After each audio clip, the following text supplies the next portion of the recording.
अब जो 121 सीटों पर हुआ उससे यह स्पष्ट हो चुका है कि उस खेमे में खलबली मची हुई है और हम 72 सीटों पर स्पष्ट रूप से जीत दर्ज कराने जा रहे हैं।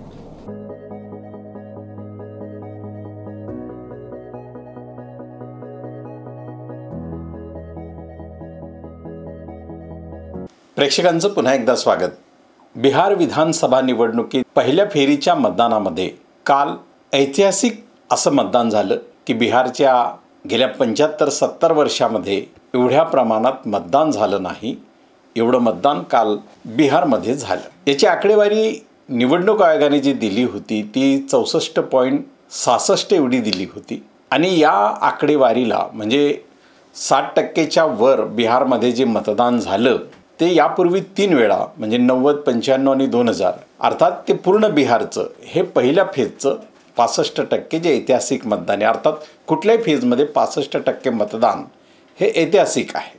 या संदर्भामध्ये बिहारमध्ये महागठबंधनचे मुख्यमंत्री म्हणून असणारे उमेदवार राष्ट्रीय जनता दलाचे तेजस्वी यादव यांना पत्रकारांनी जेव्हा विचारलं की मतदान झालं आहे असं आता तुम्ही म्हणताय की तुम्ही तुमच्या पक्षामध्ये किंवा तुमच्या पक्षाला अधिक मतदान झालं आहे असा दावा करतात, परंतु जेव्हा तुम्ही जिंकून येतात तेव्हा ते मतदान आहे, जेव्हा हरतात तेव्हा त्यामध्ये गडबडी केली असं तुम्ही म्हणतात, तर या 64.66% एवढं मतदान झाल्यावर तुमची काय प्रतिक्रिया?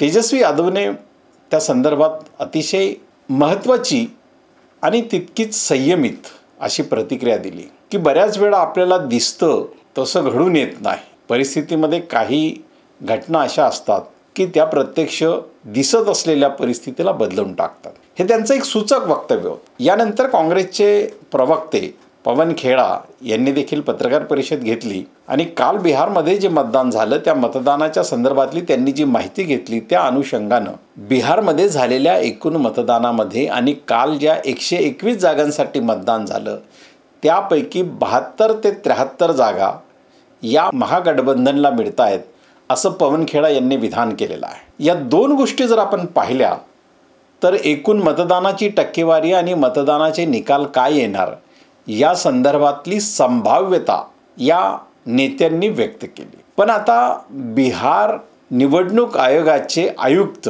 विनोद सिंग गुंजियाल यांनी मात्र आता नवा धक्का समोर आणलेला आहे। म्हणजे गेल्या काही काळापासून असं सातत्यानं म्हटलं जातं की देशामध्ये विरोधी पक्षांना म्हणजे बीजेपीच्या भाजपच्या गठबंधन सोबत लढत असताना निवडणूक आयोगासोबतही लढावं लागतं अशा प्रकारचं वक्तव्य बरीच राजकीय नेते करतात आणि सध्या निवडणूक आयोगाने जो ट्रेंड धरलेला आहे त्यांना जनमानसाचा दबाव नाही, आपल्याविषयी काय शक्यता जनतेमध्ये चर्चिल्या जात आहेत, काय वक्तव्य होतात, या सगळ्या गोष्टींचं त्यांना काही देणं घेणं नाही। ते त्यांनी अगदी आपली कातडी अशी जाड करून घेतली आणि त्यामुळे निवडणूक आयोगाने काल जी आकडेवारी जाहीर केली तिच्यापेक्षा आज त्यांनी वेगळी आकडेवारी दिली। काल 64.66 इतक्या टक्क्याने मतदान झालं आणि आज निवडणूक आयोगाने हे मतदान 65.80% एवढं झालं म्हणजे आणखी ते वाढवले। पण किती वाढलं? जवळपास 1.25% त्यांनी मतदान वाढवलं। पण हे वाढलेलं मतदान एवढंच अंतिम असेल का? तर निवडणूक आयोग म्हणत आहे, स्टेटचे निवडणूक आयुक्त विनोद सिंग गुंजियाल म्हणत आहेत की 95,341 पैकी 41,943 मतदान केंद्रावरून ही आकडेवारी आलेली आहे आणि यामध्ये आणखी काही वाढ होण्याची शक्यता आहे। याचा अर्थ जवळपास 4,500 मतदान केंद्रावरून अजून अंतिम आकडेवारी यायची आहे। म्हणजे काय केलं जातं आहे या मतदान केंद्रावर, का ह्या आकडेवारीला उशीर होतो? यापूर्वीच्या निवडणुकांमध्ये आकडेवारी रात्री काहीशी थोडीशी उशिरापर्यंत जाहीर व्हायची त्याच दिवशी, परंतु तिच्यामध्ये मोठ्या प्रमाणात काही फरक पडलेला नाही। परंतु आज जे आता बिहारच्या निवडणूक आयोगाने जी आकडेवारी दिली त्या आकडेवारीनुसार जर बिहारमध्ये आधी 64.66 एवढं मतदान होतं तर आता ते 65.80% एवढं झालेलं आहे। याचा अर्थ 1.25% हे मतदान वाढलेलं आहे आणि हे एवढंच नाही तर यामध्ये आणखी वाढ होणार, कारण आणखी 4,500 मतदान केंद्रावरून माहिती यायची आहे। जर आपण एवढंच ही जी 1.25% वाढ जी आहे या 1.25% वाढला जर आपण लक्षात घेतलं तर बिहारमध्ये जवळपास 2,10,00,000 लोकांनी मतदान काल केलं असं साधारणतः ढोबळ आकडेवारी आहे. 2,10,00,000 लोकांनी किंवा मतदारांनी जर मतदान केलं असेल तर त्या मतदानामध्ये 1.25% जर आपण वाढवलं, 1.20 एवढं जर मतदान आणखी वाढवलं तर ती संख्या येते 2,52,000. म्हणजे 2,52,000 मतदान आता हे वाढलेलं आहे आणि त्याच्यामध्ये आणखी काही वाढ होण्याची शक्यता ही निवडणूक आयोगाच्या आयुक्तांनीच, बिहारच्या निवडणूक आयुक्तांनीच ती वर्तवलेली आहे. या 2,52,000 मतदानाला जर काल बिहारच्या पहिल्या फेजच्या किंवा पहिल्या फेरीच्या मतदानाच्या एकूण 121 मतदारसंघांमध्ये जर आपण ही आकडेवारी सरासरी जर आपण लावली तर ती 2,000 पेक्षा अधिक जाते. ज्या बिहारमध्ये निवडणूक अतिशय अटीतटीची आहे त्या बिहारमध्ये कुठल्याही मतदारसंघाचा निकाल हा 2-4-500च्या फरकाने लागू शकतो. परंतु आपल्याला आठवत असेल की बिहारमध्ये मतदान होण्यापूर्वी एक दिवस आधी देशाचे माजी अर्थमंत्री, केंद्रीय अर्थमंत्री आणि भाजपचेच नेते असणारे यशवंत सिन्हा यांनी गोष्ट म्हटली होती. मैं मानता हूं कि आज के दिन गठबंधन जो है, तेजस्वी जो इसके लिए मुख्यमंत्री के उम्मीदवार हैं, वो गठबंधन आगे चल रहा है. लेकिन जब तक कि मार्जिन दोनों का, मैं ये इस तरह बताऊंगा आपको कि मान लीजिए कि मार्जिन बहुत कम है तो फिर गुजरात लॉबी हावी हो जाएगी. इसलिए आवश्यक है कि मार्जिन इतना हो कि उनके हावी होने के बावजूद भी वो इस फासले को पूरा नहीं कर पाए.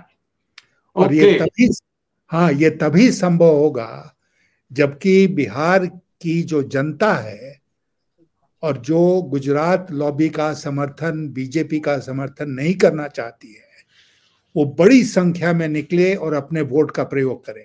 की बिहारमध्ये मतदानामध्ये म्हणजे 2 उमेदवारांना, म्हणजे महागठबंधन आणि भाजप आघाडी या दोघा उमेदवारांच्या मतांमध्ये जर 2,000 पेक्षा कमीचा फरक असेल तर मात्र निवडणूक मॅनेज केली जाऊ शकते, हे त्यांचं विधान आहे. आणि महागठबंधनचा विजय जर या ठिकाणी व्हायचा असेल तर महागठबंधनच्या उमेदवाराला भाजप आणि JDUच्या उमेदवारापेक्षा खूप अधिक मतदान हवं, जे किमान 5,000च्या पुढे असावं किंवा किंबहुना 2,000च्या पुढे तर निश्चित असावंच. म्हणजे असं स्वतः यशवंत सिन्हा म्हणतायत. आणि यात आता ही वाढलेली आकडेवारी, ही टक्केवारी हे दर्शवत आहे की मतदानामध्ये प्रत्येक मतदारसंघामध्ये ॲव्हरेज 2,000 पेक्षा अधिक मतांचा फरक आता आपल्याला दिसतो आहे. आणि आणखी 4,500 मतदान केंद्रावरून आकडेवारी यायची आहे असं जर निवडणूक आयुक्त म्हणतायत तर याचा अर्थ त्या 4,500 मतदान केंद्रावरून माहिती आल्यानंतर किती टक्के वाढ होईल हे आता थेट आपल्याला गृहीत धरता येणार नाही. परंतु या आकडेवारीच्या फेरफारामध्ये निवडणूक आयोगाची नेमकी काही भूमिका आहे का? सर्व राजकीय नेत्यांनी, निवडणूक आयोग म्हणजे विरोधी पक्षाच्या राजकीय नेत्यांनी निवडणूक आयोग काहीतरी गडबड करेल अशी शंका व्यक्त केली आहे. अशा या संशयाच्या वातावरणामध्ये बिहारच्या राज्य निवडणूक आयुक्तांनी केलेलं विधान आणि दिलेली माहिती ही बिहारच्या निवडणुकीच्या निकालांवर परिणाम करणारी ठरेल का किंवा ठरणार आहे का किंवा त्याचसाठी ही फेरफार नेमकी दिसते आहे का, अशा प्रकारच्या चर्चांना आता उधाण येऊ लागलं आहे. त्यामुळे येणाऱ्या 11 तारखेला बिहारमध्ये जे मतदान होईल ते दुसऱ्या फेरीसाठी त्यावर आणखी काय दक्षता घेता येईल. खरं तर बिहारची निवडणूक लागल्यापासूनच म्हणजे बिहारच्या निवडणुका घोषित होण्यापूर्वी काही महिने आधीच निवडणूक आयोगाने SIR त्या ठिकाणी लागू केलं, ज्याला सर्व विरोधी पक्षांचा विरोध होता. विरोधी पक्षांच्या विरोधाला न जुमानता निवडणूक आयोगाने बिहारमध्ये SIR केला आणि हा SIR बिहारमधल्या एकूण 47 लाख लोकांना मतदार म्हणून बाहेर करणारा ठरला, यावर विरोधी पक्षांनी आक्षेप घेतला. परंतु या आक्षेपाला विरोधी पक्षांच्या कोणत्याही आर्ग्युमेंटला न मानता, त्याला दुर्लक्षित करता निवडणूक आयोगाने आपली घोडदौड चालू ठेवली आणि आता देशाच्या 12 राज्यांमध्ये SIR करण्याची घोषणाही केलेली आहे. अशा वातावरणामध्ये बिहारमध्ये प्रवासी जे मजूर आहेत त्यांची मोठ्या प्रमाणात म्हणजे छठ पूजे निमित्तानं ते गेलेले होते. परंतु अशा अनेक नोंदी आता समोर येऊ पाहत आहेत की ज्यांनी दिल्लीमध्येही मतदान केलं आणि बिहारमध्येही मतदान केलं, अशा काही नमुन्यांना प्रसारमाध्यमांनी समोर आणलेलं आहे. ही वस्तुस्थिती पाहता SIRच्या 47 लाख मतदारांना वगळून नेमकी काय गडबड झालेली आहे हे कळून येण्यासाठी आणखी काही वेळ जावा लागेल. पण तोपर्यंत निवडणूक आयोग मात्र ही निवडणूक खेळणार आहे का, हा जनमनामध्ये प्रश्न निर्माण झाला आहे. पुन्हा एकदा निवडणूक आयोग वादाच्या भोवऱ्यात येणार का किंवा येता आहे का, आणि आलं तरी निवडणूक आयोगाला काही फरक पडत नाही का? फरक जर पडत नसेल तर नेमका का? लोकशाहीच्या विषयीची त्यांची संवेदनशीलता हरवली आहे का?